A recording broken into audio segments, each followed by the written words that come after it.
Antibiotics. Introduction. Mary has had a sinus infection for 2 weeks. Should she contact her healthcare provider? Select yes or no. Correct. Mary may need antibiotics. Antibiotics can be used to treat a sinus infection that lasts longer than 2 weeks. Phil has had a runny nose and cough for the past 4 days.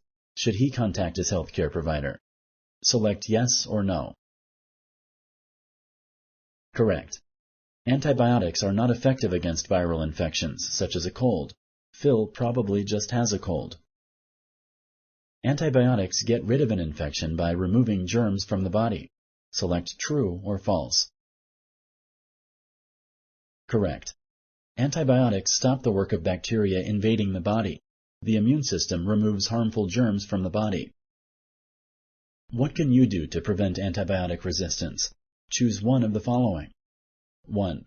Do not take antibiotics for a viral infection. 2. Only take antibiotics prescribed to you. 3. Take antibiotics exactly as you are told. 4. All of the above. Correct. Thank you for using Explain.